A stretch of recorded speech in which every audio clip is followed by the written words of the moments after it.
Get ready for Beyond the Arc, a show that eats, sleeps, and breathes the hardwood, featuring two guys who are always game time ready while the competition is still practicing. We're talking about practice, man.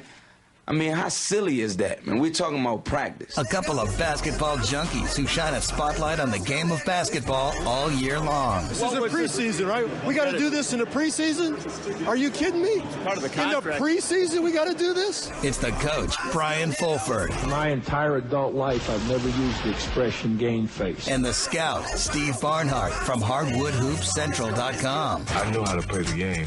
I don't think they know how to play the game when I'm talking to them. Guys, it's time.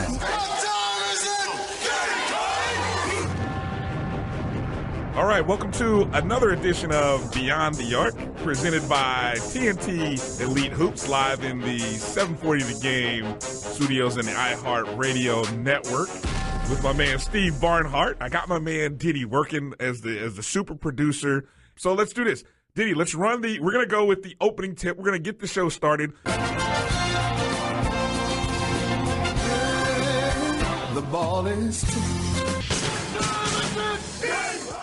What we wanted to do is we wanted to start this show in the opening tip by first off paying respect to the chairman of the boards. We recently lost another NBA legend who passed away on Sunday at the age of 60, Moses Malone.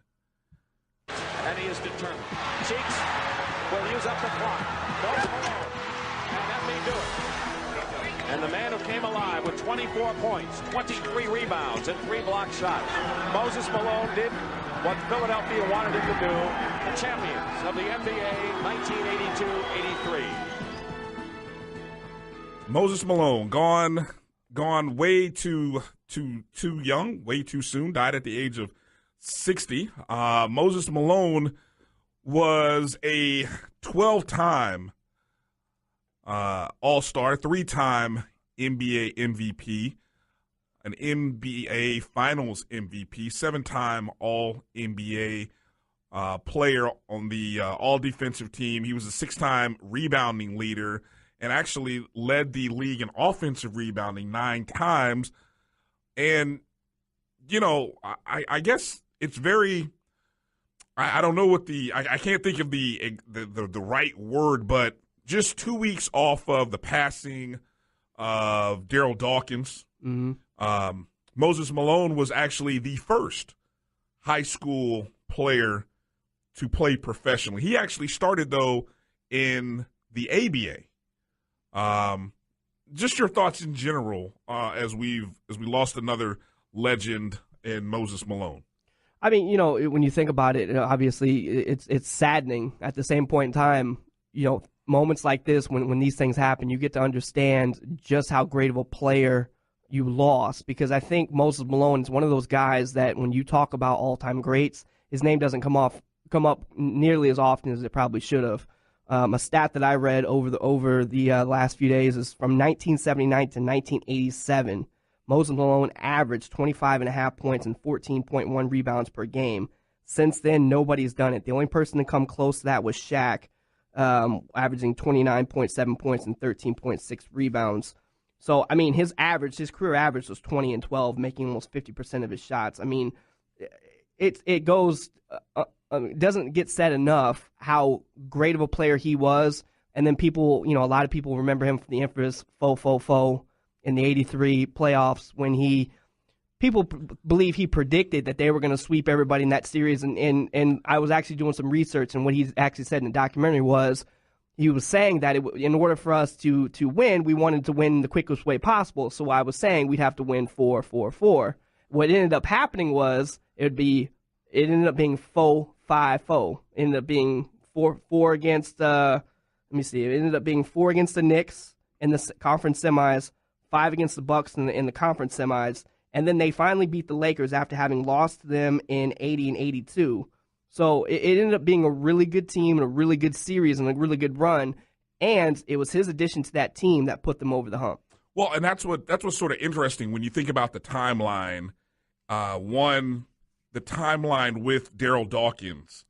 Not only here we are, you know, just like I said, in in death or in their passing, but really in their entrance into professional sports, the legacy that they left, because it was Moses who was the first trailblazer, so to speak, of recognizing what his talent was worth at such a young age. Right. And then when Daryl Dawkins and Bill Willoughby followed the next year, it sort of, I've read plenty of articles that it shook and scared the establishment a little bit. Right. And there's no coincidence that it wasn't until 20 years later when Kevin Garnett decided to, go from college to the pros that, there was a 20-year gap. It's not by accident, because you had guys who they recognized, if you do your research and go back and look at the history of where Moses came from and his background, and Daryl, of course, right from out of Orlando in this area, they struggled to put food on, their families, there was a financial need. Right. And so both of those guys, recognized that they could play and there was a skill set. But then you go professionally, and then you had Daryl Dawkins, who was playing with the 76ers. Right. 76ers get to the finals in 79. They don't win. Right. And at the same time that he's doing that, there's a guy, Moses Malone, who's in Houston, and he wins an MVP. Matter of fact, he won the MVP in 79. Right. Moses later wins the MVP in 82, which just happened to be the last year Daryl Dawkins was in Philadelphia. Right. And Dawkins ends up leaving, and I'll admit I don't know. He was involved in their trade. Well, it was a trade. It was a trade in which Dawkins ended up going to the Nets. Right. Was Moses part of the trade? I don't know. Yeah. Okay, so Moses ends up coming from Houston to Philly. Right. I don't know how many on record, how many MVPs or reigning MVPs end up being traded. Not very many, I can tell you that. So he ends up in Philly playing alongside of. Well, and it's funny you say that, because if you look at his ABA career and the number of teams he played in the NBA, he played on 8 teams in the NBA. Right. And I want to say he played on 3 or 4 teams in the ABA. It goes to say that the number of teams that he played for on the ABA and the NBA levels, and it goes to show the historical knowledge of his game. Just goes to show how underappreciated he was then when people were watching him play, and understanding what they were watching as he was coming up as a 20, 21-year-old going into the NBA, or going from the ABA into the NBA. A lot of teams didn't quite understand his value, or at least it seemingly looked that way. And it just so happens that not only did people then watching him not know a lot about his value, but looking at the importance of how he's looked at historically, it's one of those situations where you get to understand that it's kind of a full circle thing. Nobody understood exactly how good this guy was until now you've had a chance to really reflect, and now you're saying to yourself, wow, that guy was really good. So what do you think the Sixers do to recognize Dawkins and Malone during the season? Is it? You got to do something. You got to imagine there's got to be some sort of patch on. I don't know. I don't know if they do anything like that in Philly. I don't know what their typical, go-to is for something like that. It's not like it's like a Ring of Honor or something like that you can go to. So I don't know what they do, but obviously there needs to be something done, whether it's done there, done in Houston, So in thinking about Moses Malone and the impact that he had on the 80s, it kind of brought me towards this thing that Steve that I first saw, this meme, and it was a meme that essentially it said which generation would win, and if you've seen this out on Facebook or Twitter, it's got it's a meme of the 60s, 70s, 80s, 90s, thousands, and the tens, which is our current decade, and it's got 5 basketball players, under each, or basically on each line, and that kind of got me to thinking, what a great sort of preseason conversation to really have when you start talking about legends and you start talking about how great and I started looking at these names, and that's what really got me to thinking here. And I know we only have so much time in which we're going to talk about this, and later on in the podcast, it's one of those things that we will definitely go deeper into. But let me just set it up. For those who haven't seen it, once again, on the 60s line, you've got Wilt, Russell, Elgin Baylor, Jerry West, Oscar Robertson. Mm-hmm. On the 70s line, you got Lou Sender or Kareem Abdul-Jabbar, Elvin Hayes with the Bullets at that time. Right. Correct.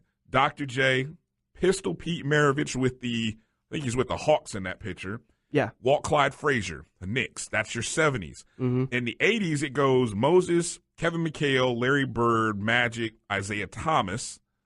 In the 90s, it goes Hakeem, Karl Malone, Charles Barkley, Michael Jordan, and John Stockton. Your 2000s consist of Shaq, Duncan, Tim Duncan, LeBron, Kobe, and Allen Iverson. And then, of course, the current decade shows Anthony Davis, Kevin Durant, Harden, Westbrook, and Curry. And like I said, the question at the top says which generation would win. Mm-hmm. Personally, I feel I'm more slighted towards either the 90s or the 2000s, just because of obviously athleticism. But then you've got some really all-time great players on both of those squads. And I think matchup-wise, it would pose a lot of problems for the teams. Listen, I'll be the first to say, I love the team in the 60s. Oh, that was the one across the board that I actually agreed with across the board. Right. Well, you're talking position-wise. Right. And I remember I had told you last night, my mindset was if I was going to build a starting five, it would be to build a team, the guys who fit or would fit together or play at that position at a high level, and in my mind would add something to that team. So that was kind of my thinking going in. That entire line I was like, I'm good with that. And that's sort of the debate of the other decades. Because the debate in the other decades, do you go top 5 players overall, or if you go with sort of the premise of what this picture shows, and I wish I knew, obviously anybody could have put this meme out there, so I don't really know the origins of it. But if it looks like it's based on positions where you've got a center, power forward, small forward. I don't know, because remember in the 80s you've got Isaiah and you've got Magic. But like I told you I had a problem with that. Okay, but I told you, I look at that and saying, Magic is a big point guard who really defensively could probably match up against any shooting guard that you threw out on the floor. Mm-hmm. And then on the flip side, I don't think you hurt yourself by having two dynamic point guards. But then my question is, where's Julius Erving belong? Okay, that's a great question because Julius Erving? Because I didn't have Julius in my 70s team. Exactly. That was one of the questions. That's one of the good arguments that I sort of looked at. And let me throw you some other names from the 70s. So just 70s is an interesting decade because that's, of course, the merger from the ABA to the NBA. But not only, you had Dr. J, Julius Erving in the 80s where you put him, but how about Kareem? Right. Look at what Kareem did in the 80s. Right. But Kareem is also there in your 70s. Right. So yeah, Kareem makes my 70s ends up going Walt Clyde Frazier at point. I've got John Havlicek at my 2. Rick Barry at my 3. Elgin Hayes at 4. And then I've got Kareem Abdul-Jabbar at my 5. But the thing about it is like, okay, wait a minute, run that by me again. So I've got Walt Clyde Frazier at the 1. Right. John Havlicek at the 2. Rick Barry at the 3. Elvin Hayes at the 4. Kareem Abdul-Jabbar at the 5. See, and then other people would say, well, hold on a second. Dr. J was around clearly then, and that was the time when he started to really catch a lot of attention. But my argument is I'd rather put him in my 80s team because that's when he won his title, and I have a better fit for him on the 80s team. Let me throw the argument for Julius Erving, though, okay? From 72 to 79, he averaged 26.2, 10.4, 4.5 assists, 2.1 steals, just under 2 blocks. His career year was his best year in that decade was 72-73 when he first came in, right? Right. And he was scoring 31.9 a game, 12.2 rebounds. So both of those numbers, clearly above his average. Right. And well over his career numbers. When you look at just in general what he was doing in his career, what he did in the 70s would probably trump the 80s. But like you said, he was still doing his thing in the 80s. Right. And so that's why. And see, my thing was I didn't want to have a bunch of duplicates because there's opportunities within this to have multiple duplicates. I only had one duplicate throughout this whole thing. Only one guy made 2 teams. That's it. Well, let me throw another name at you then, because there are plenty of names there in the 70s.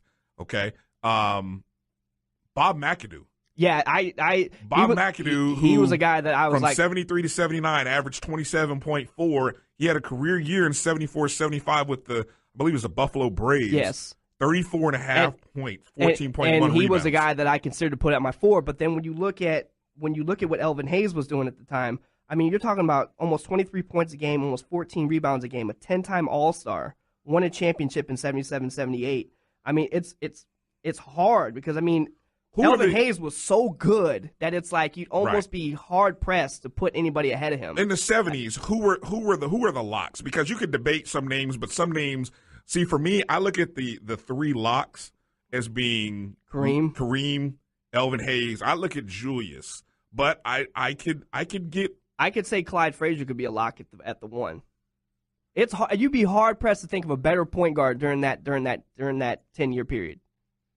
Okay, you're right. I'm not saying you couldn't. I'm not saying you couldn't. I'm just simply saying that you probably would be hard pressed to say, okay, I'll put this guy over Walt. Now there's somebody out there screaming, say, no, so hey, that's fine. But if it's me. So you're probably going to have, okay, so that we would debate that. So then let's just narrow it down. Your 2 locks then, 2 without a doubt, unquestionable, non-debatables are Elvin Hayes, Lou Cender. Oh, yeah, without question. Cender. Yeah, no question. All right, so in the 80s now, we already talked about the dynamic of having a Kareem and Dr. J in your 80s. Right. But I would argue this is where you start getting into, you've got Isaiah in that mix. Okay, but are you really putting Isaiah over Magic Johnson? Well, okay, but if you move Magic, then now see if I can make the argument for Michael Jordan during that decade. No, not the same way. Okay, I'm not saying you couldn't, but you would. You want me to give you the numbers? Oh, I'm not saying. Listen, I'm not saying you couldn't, but think about this. When people think of Michael Jordan, they think of the 90s. I'm sorry, they do. That's a generation who didn't see Mike in the 80s. No, and listen. Anyone that is listen, someone. I gotta say, you are probably in 7 years. You were 7 in the 80s, so that means you were probably born in 82, 83. Right. Yeah. So that means you missed out on Jordan out of Carolina coming in. Listen, I'm a Jordan historian, so I understand how good the man was throughout his entire career. But what I'm simply saying is, unless you want to bump out, because here's the thing. Here's the reason why I couldn't put Jordan at my 2, because then that means Julius Erving makes none of these teams. And I was like, well, I can't do that. That's almost blasphemy for as good as he was. But it settles your point guard debate. You moved Jordan to the 2 now. No, I know that, but listen, I'd much rather see. For me, I'd much rather see Magic Johnson and Julius Erving in my backcourt. I mean, you'd be hard pressed to tell me that wouldn't be an all-time great backcourt for your 80s team. Those 2 went at it 3 times in the finals. Right. Look, there's plenty of scenarios and debates that you can. I mean, you gotta think about it. Those are 2 of the most significant names in the 80s, period. Yeah. Period. All right. So without even getting into the other decades, and like I said, I threw names out there. You go into the 90s and you think that was a decade of the centers and the big men in the front court, and which. I don't know. There's a lot of debates. There's a lot of debates. In my mind, in the 90s, there's a lot of debate. Oh, there's a lot of debates because there are so many. When I was doing some research on this and looking at the different lists, it's all of a sudden now you're starting to figure out, or you're seeing the difference of opinions and how do people value or look at a Patrick Ewing and a. Well, it only comes down to 2 centers for me in the 90s: David Robinson and Hakeem Olajuwon. And like I told you last night, if I put together an all-time team, meaning I don't care what era you played in, Hakeem Olajuwon is going to be my center every time. And there's somebody out there saying, oh, what about Wilt Chamberlain and all these other guys? But look, Hakeem was like it for me. Rebounding, blocking shots, footwork. I mean, he had the best footwork of anybody I've ever watched in my life. I'm not going to not take that man and put him on my team. So he gets it. And the only other real true debate you have, in my opinion, of course, you could say Stockton and Peyton for your point guard. Oh. But the only other debate you really have, is it Pippen or is it Barkley for your small forward? All right. Anyway, that's a podcast debate. Look out for that. Our podcast is on blogtalkradio.com/Beyond the Arc. I'm sure that'll be coming up soon. We'll be back after the break. We've got some college hoops to talk about. You're listening to Beyond the Arc, presented by TNT Elite Hoops on the iHeartRadio network.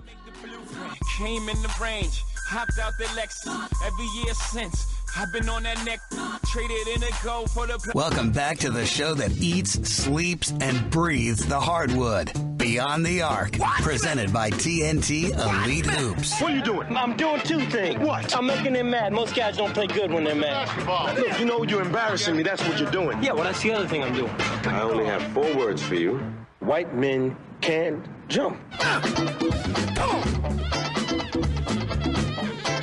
If you're looking to show off your individuality and show everyone what you stand for, let iSlide do the talking for you. iSlide is a premium custom athletic slide company that offers one-of-a-kind, comfy, customized slides that allow you to put your image or artwork on the slide. You can even design a customized slide featuring your favorite NBA team just in time for the NBA season, which is about a month away. Visit iSlideUSA.com now to check out all of the variations and design styles that you can create from your own laptop or PC. That's iSlideUSA.com. For listeners of Beyond the Arc, use promo code BTA15 and receive 15% off your order. Again, use promo code BTA15 on iSlideUSA.com and stand in what you stand for with iSlide. Brian Fulford, joined by my partner in the backcourt, Steve Barnhart from HardwoodHoopCentral.com. Steve, feeling a little bit better? A little bit. Getting there? Getting there. Hey, we are officially on college basketball countdown. 15 days from the start of practices. I'd have thought you'd been on countdown from the minute that terrible song plays at the end of March to now. Don't make me tell Diddy to play it again now. I'll leave. 57 days till the season actually tips off. 178 days to Selection Sunday. And 198 days to the Final Four in Indianapolis? No, Houston, Texas, baby. Oh, that's right. I forget. Houston, Texas. Look, at the end of the day, as long as my bracket's right, I could care where it's at. It could be in Istanbul. As long as my bracket's good, whatever.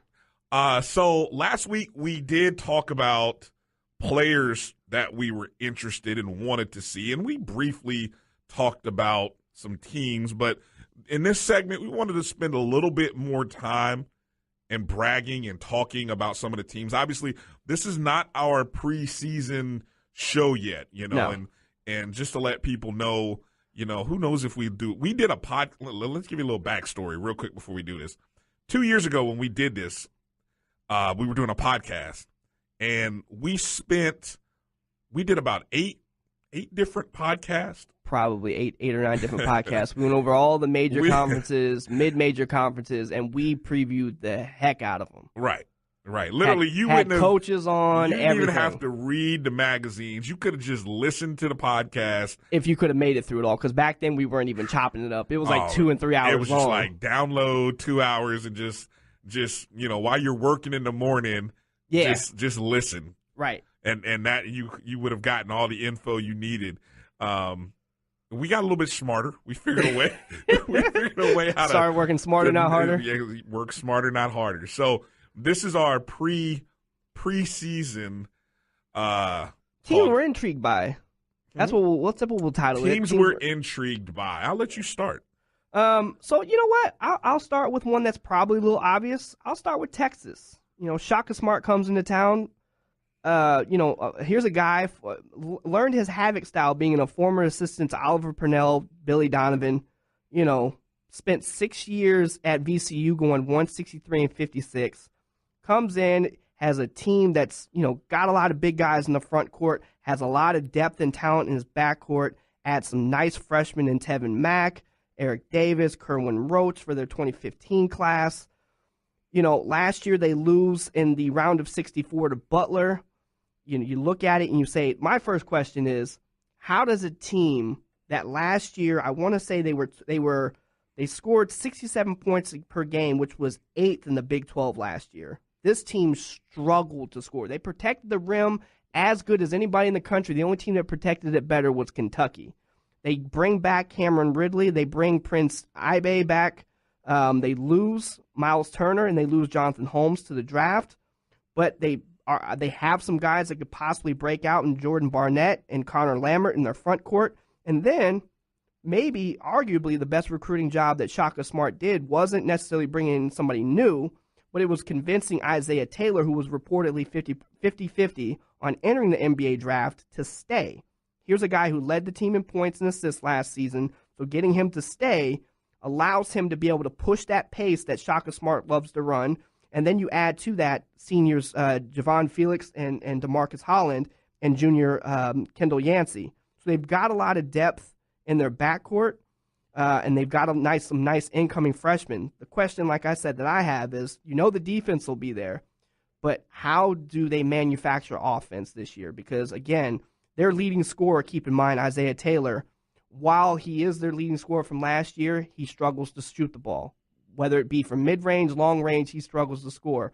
So this is going to be a team, if you watch the VCU teams over the past, that is going to try and create transition and create, as they call it, havoc in order to get easier buckets. But if they get in a slow-down game where you have to play in the half court, how does that team react? And we'll have to see. I find it interesting that you bring up Texas first, given that Texas being in the news recently. Of course, those who are paying attention right now knows that that Texas fired Steve Patterson, who was the athletic director who actually hired Shaka Smart, also hired Charlie Strong in their football program, and after I think it was like 22 months, less than 2 years that he's gone. Right. And initially when it happened, the instant reaction, which is always beautiful, with social media and everything, it's because the football team was doing bad. Well, then you start to listen to people who actually know what's going on in Texas, and you realize that it's because the AD was, he wasn't endearing himself to alumni, and especially as it relates to Shaka Smart. I mean, there's a story that I heard that Shaka Smart, comes into Texas. He has supposedly access to a private plane to get to wherever he needs to go to recruits. That gets taken away to the point where now Shaka Smart had to take commercial flights to get to these major tournaments to see these recruits. Even missed the start of one recruit. I don't know that recruit, but that's the story that's out there. So it'll be interesting to see how the basketball ticket prices for the basketball program went up 7%. That's after it went up 4% the year before. Right. So not a lot of happy alumni and boosters in Texas, and we'll see. Winning cures things, though. Winning does cure things. So we'll see if they can do that. Well, but winning was never really a problem for Rick Barnes. I mean, yeah, but it wasn't like they were making level. They weren't right. They weren't making great progress into March. I mean, that's basically where everybody looks at it at. I mean, it wasn't like they were making Final Fours or Elite Eights on a consistent basis. I mean, the other thing you got to keep in mind is Texas is a recruiting hotbed for basketball. And when you have all that access to all that talent and you have a program like Texas, all the resources that Texas has, and you're still not winning at an elite level, that causes a problem. Right. All right. So one of the teams that I'm interested in seeing, Kansas. The Kansas Jayhawks, which, Kansas will probably start the season maybe 5th, top 5, definitely top 10 preseason.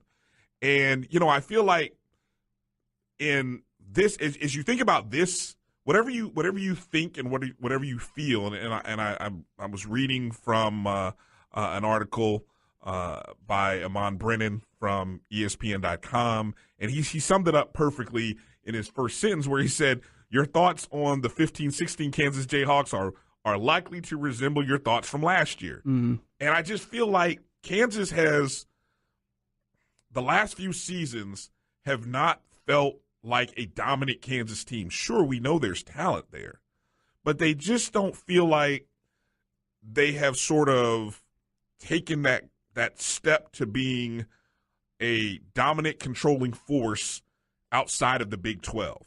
And now that the Big 12 has gotten so much stronger, right, and Iowa State has sort of become, the little brother that's risen up, and now, they've won a championship.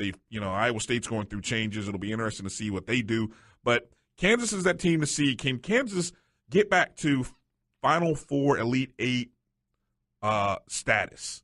And I think I don't think they'll have a problem doing that. Well, and part of that I think is based on what they did this summer. I mean, we talked about it, a couple of weeks ago. They went to the World Games almost as a team. Basically. They were missing a few guys. It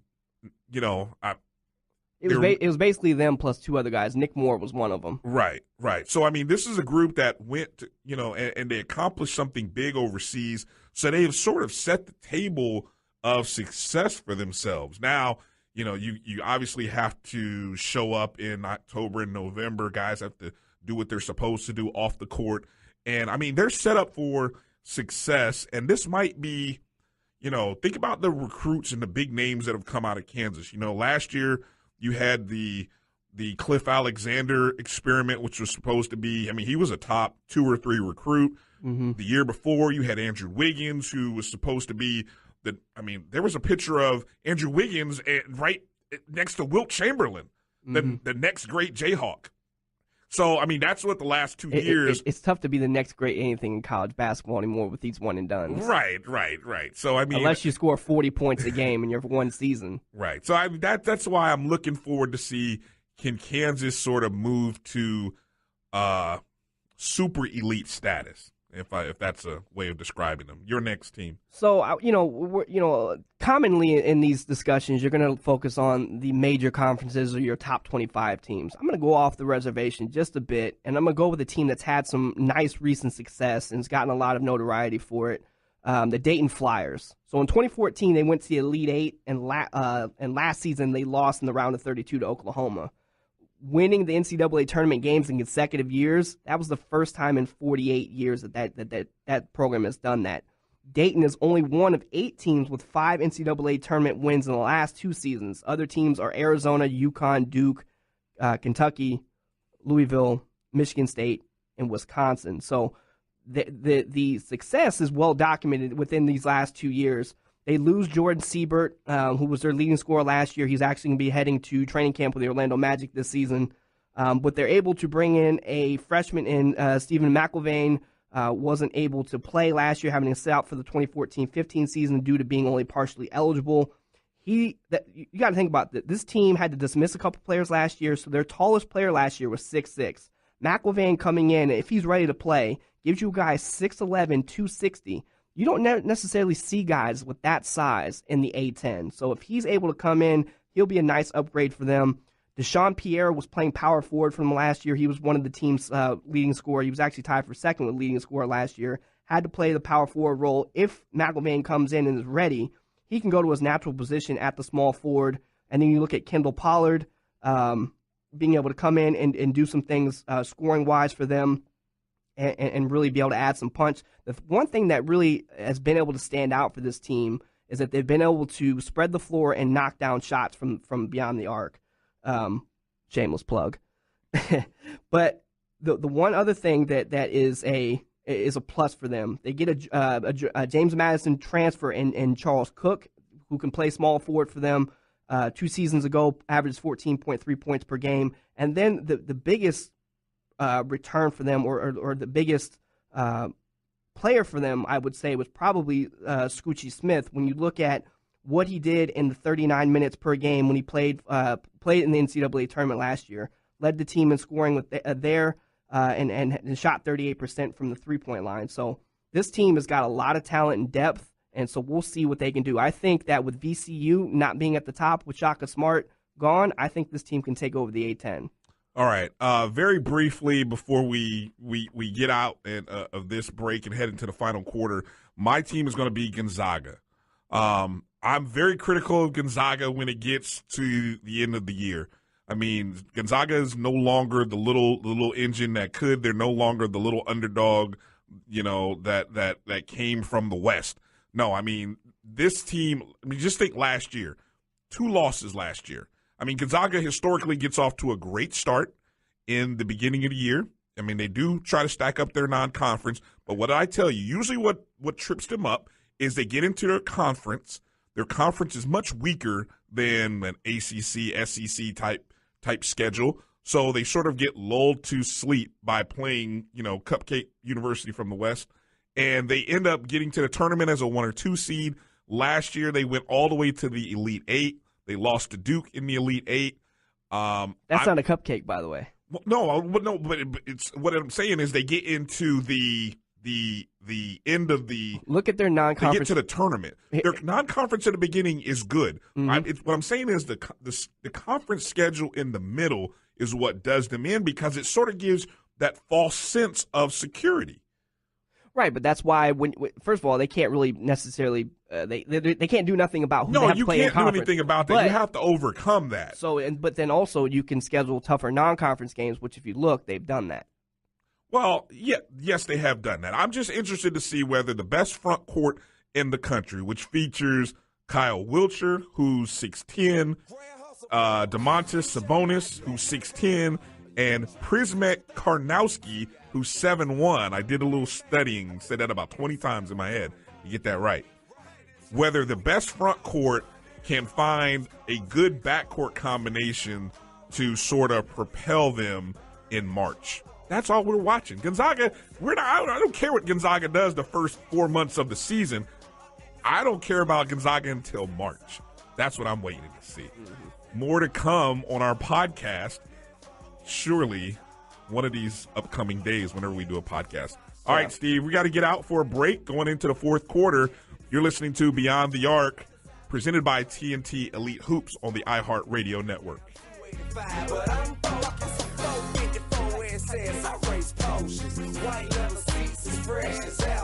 Welcome back to the show featuring 2 hoops junkies who need to work on their free throws. Beyond the Arc, presented by TNT Elite Hoops. Visit TNTEliteHoops.com to make your hoops game better today. All right. Buddy, get the ball to Jimmy. Top the key. Let's spread the floor. Let's go.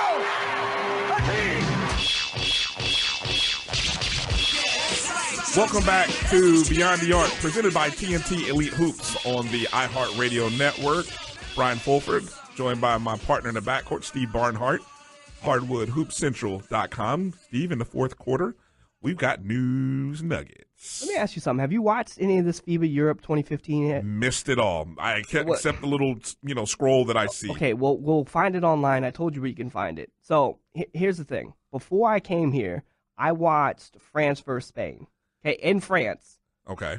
Okay, now just to give people this was like a semifinal. Yeah, it's one of these tournaments that leads into a qualifier for the Olympics. Top 2 teams advance to the Rio Olympics. Basically. Yeah, okay. So Spain obviously is now going to advance because they ended up beating France in overtime nonetheless. In a game that features with France, these are the guys who are on France. Rudy Gobert, Tony Parker, Nicolas Batum, Boris Diaw, and Evan Fournier. And then on Spain's side, you've got Rudy Fernandez, Pau Gasol, and Nikola Mirotic. Pau Gasol is killing it. I prefer Europe Pau over NBA Pau all day. This man is averaging 25.6 points, 8.4 rebounds, 2.3 blocks, 58% from the field, 64% from 3. He scored 40 points and 11 rebounds in an overtime win over France. In France. Is Mark playing? No. What? Okay. No, I have no idea why, but he's not. But normally he would. I'd imagine so, yeah. Yeah. Okay. But he's not. And who's on the other side? Who's on the other side of that bracket? I told you before. I have no idea. I just because I saw all the hoopla about this game and I'm like, what's going on? Right. And I just happened to start watching. It's and I was been trending for wow, all afternoon on Twitter. All right, so that's Eurobasket, ESPN Watch app, or ESPN3. I'm sure you could kind of pick up and follow it. All right, so I told Steve, do a little something different. We'll do, NBA is about to start up. I found this pretty interesting. The NBA career earnings game is what I told Steve we would run a little bit right now. So I'm just throw some names out there and just say there are 4 active players in the NBA who have earned over $200 million. Mm-hmm. And 2 of those 4 have earned over $300 million. Right. And so my challenge to Steve was to say, name the 4, but we'll start by saying name the 2 who made over $300 million in their career. Okay, so the guys who have made over 3. Come on, we don't have all day. Dirk and Kobe. Kobe is one of them. Yes, you are correct. Kobe Bryant, $323,312,307. Now I'm struggling with the second one. It can't be. It's either KG or Dirk, and I got to think it's Dirk. Really, you think it's Dirk? Slightly. It's either him or KG. It's one of the 2. Well, think about it for a second. Who was the first $100 million man? KG. KG would be number 1 career earnings with $331 million. That's right. 826. Now that you said that, I actually remember reading that he is the highest. And it's funny. KG going into his 21st year in the league. Kobe into his 20th year in the league. Right. So Dirk and Duncan are the other 2. Bam, exactly. Tim Duncan with $235 million and Dirk $208 million. But it's kind of interesting. Look at the difference between Duncan and Kobe. It's nearly $100 million difference. And Duncan has played just as long, I think. Duncan is going into year 19. Actually, so he's a year behind, but I mean $100 million in 1 year? Right. That's San Antonio life. That's playing in San Antonio. That's what it'll do for you. Okay, so career-wise overall, net worth of NBA players, former and current. Right. Of course, I'm going to throw out Michael Jordan. Michael Jordan, he's at about $1 billion. Right. Next highest would be what? Net worth? Net worth. I got to think it's Magic. Bam, $500 million. And after that, those 2 are the Russell Simmons and P. Diddy of basketball. I don't know if this will surprise you. Number 3 came in Shaquille O'Neal at $350. No, it doesn't surprise me. He would have been 3rd for me. And quickly rising current player, number 4. And this is what? Now, this is net worth. LeBron James at $270 in net worth. Once these salaries start to go up, it's game over. Right. I want to take a quick mention in news nuggets here to mention the passing of Iowa's all-time leading scorer Roy Marble, who passed away on Friday last week. Yep. At the age of 48 after a battle with cancer. Obviously right here locally where we broadcast out of, Roy's son plays with the Orlando Magic. But that was sort of sad for just Iowa fans in general. Another interesting hoop nugget that I wanted to throw out to you has to do with the Milwaukee Bucks. I've never seen a summer like this for the Milwaukee Bucks, okay?